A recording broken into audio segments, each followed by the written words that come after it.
മടങ്ങിയെത്താം. പശ്ചിമേഷ്യ അശാന്തമാക്കി വീണ്ടും ഇറാനിൽ അമേരിക്കയുടെ ആക്രമണം. ബുഷേർ നഗരത്തിലാണ് ആക്രമണമുണ്ടായത്. നേരത്തെ ബന്ദർ അബ്ബാസിലും ഖ്വേഷം ദ്വീപിലും സിരിക്കിലും ആക്രമണമുണ്ടായി. ഇറാനിൽ മുൻ പരമോന്നത നേതാവ് അയത്തുള്ള അലി ഖമനയുടെ സംസ്കാര ചടങ്ങുകൾക്കിടെയാണ് ആക്രമണമുണ്ടായത്. അമേരിക്കയ്ക്ക് മറുപടിയായി ഗൾഫ് രാജ്യങ്ങളിൽ തിരിച്ചടിക്കുകയാണ് ഇറാൻ. ഇപ്പോൾ ബഹ്റൈനിൽ ആക്രമണമുണ്ടായി. സുരക്ഷിത കേന്ദ്രങ്ങളിലേക്ക് മാറാൻ ജനങ്ങൾക്ക് നിർദ്ദേശം നൽകിയിരിക്കുന്നു. ഫൈസൽ ഹംസ വിവരങ്ങളുമായി. ഫൈസൽ, കുറച്ചു ദിവസങ്ങളുടെ ഇടവേളയ്ക്ക് ശേഷം വീണ്ടും പരസ്പരം ഏറ്റുമുട്ടൽ തുടങ്ങുകയാണോ?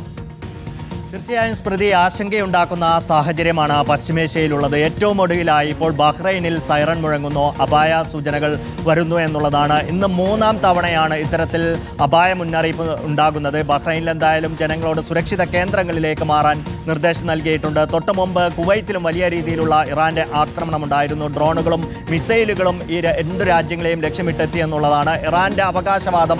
85 US സൈനിക കേന്ദ്രങ്ങൾ ഈ രണ്ട് രാജ്യങ്ങളിലുമായി ആക്രമിച്ചു എന്നുള്ളതാണ്. മറുവശത്ത് അമേരിക്കയുടെ ഭാഗത്ത് നിന്നും വലിയ ആക്രമണം ഉണ്ടാകുന്നു എന്നുള്ളതാണ്. ബന്ദർ അബ്ബാസ് തുറമുഖത്തും സിരിക്കിലും അടക്കം വലിയ രീതിയിലുള്ള ആക്രമണം രാവിലെ ഉണ്ടായിരുന്നു. പക്ഷേ അതിന് പിന്നാലെയാണ് ഇപ്പോൾ ബുഷേറിലും വലിയ രീതിയിൽ ആക്രമണം ഉണ്ടാകുന്നു, അവിടെ വലിയ സ്ഫോടന ശബ്ദങ്ങൾ കേൾക്കുന്നു എന്നുള്ള വാർത്തകൾ പുറത്തു വരുന്നത്. എന്തായാലും ഹോർമൂസ് കടലിടുക്കുമായി ബന്ധപ്പെട്ട ആശയക്കുഴപ്പം തന്നെയാണ് ഈ ആക്രമണങ്ങൾക്ക് പിന്നിലെ പ്രധാന കാരണം എന്നുള്ളതാണ്. കരാർ പ്രകാരം 60 ദിവസം കപ്പലുകൾക്ക് നിരുപാധിക യാത്ര അനുവദിക്കണമെന്നുള്ളതാണ് അമേരിക്കയുടെ അവകാശവാദം, അല്ലെങ്കിൽ അവരുടെ വാദം. പക്ഷേ ഇറാൻ പറയുന്നത് ആദ്യത്തെ 30 ദിവസം മൈനുകൾ നീക്കം ചെയ്യുന്നതും സുരക്ഷാ ക്രമീകരണങ്ങൾക്കുമായി അതിന്റെ നിയന്ത്രണം ഇറാന് തന്നെയായിരിക്കും എന്നുള്ളതാണ്.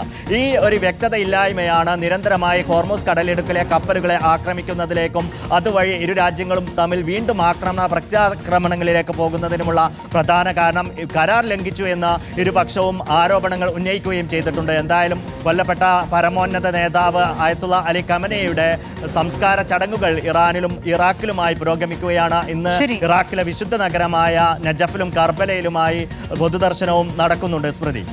ശരി, ഫൈസൽ ഹംസയാണ് വിവരങ്ങൾ.